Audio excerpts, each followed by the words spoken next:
was lucky enough that some of my files survived my computer getting wiped, and I found the original idea that I had for Highway back in 2019. It's got like the most simple guitar and bell that came with like Ableton Light from when I was first learning.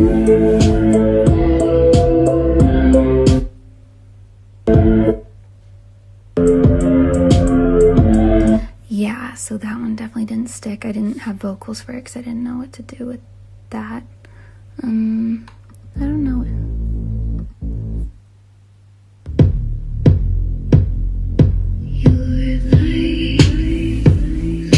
This is 2021.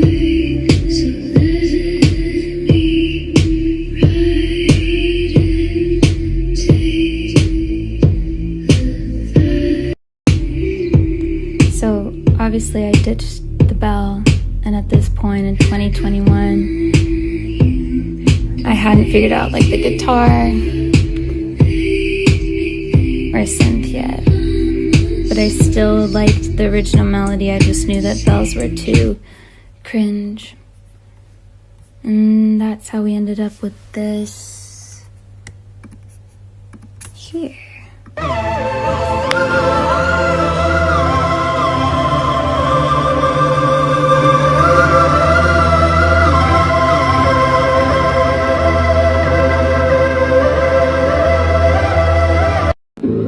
When I recorded the guitar, I just played for several minutes and then listened back afterwards and cut it up into my favorite parts and reassembled it.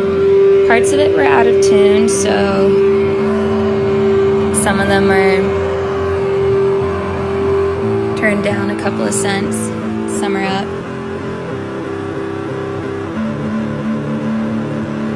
I think that has to do with my finger placement sometimes. I like this moment when it becomes cleaner. A break from the distortion. I was originally trying to play power chords, but I didn't know how, and I don't really use the internet when I'm in music making mode. I just kind of forget that's a thing, and I just like figuring it out myself, and luckily it turned into this instead. This guitar track has already distortion from the beginning from this digital pedal board I was using, and then I just made it a lot sharper so I could make room for the bass that I wanted in there. I wonder what this sounds like. Yeah, no.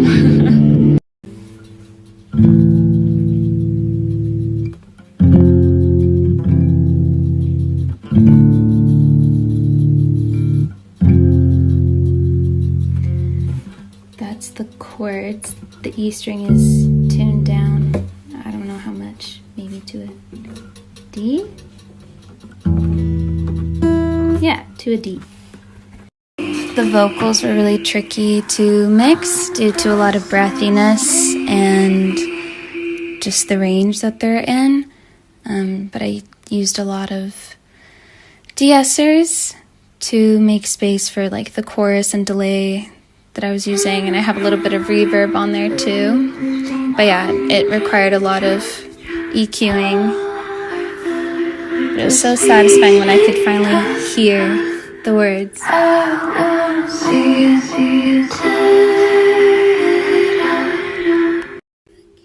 This part here was really fun to put together.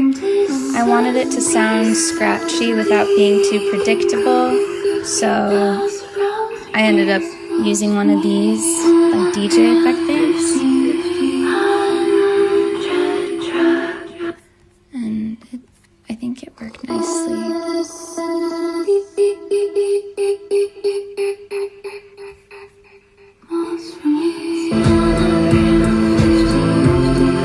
And my friend Ped had the best idea to double the kicks towards the end, which I really think it needed.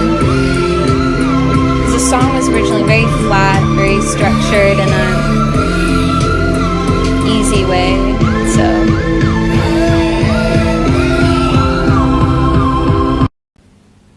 to those who've asked, I use Ableton, and my synths usually just have a lot of glide, delay. I filter them, I add filters and change the cutoff, detune them, add octaves, morph them. I usually start with some preset and then I change like everything about it. I go from a saw to a sine. You never know. My favorite part of my singing, or one of my favorite parts, is this here.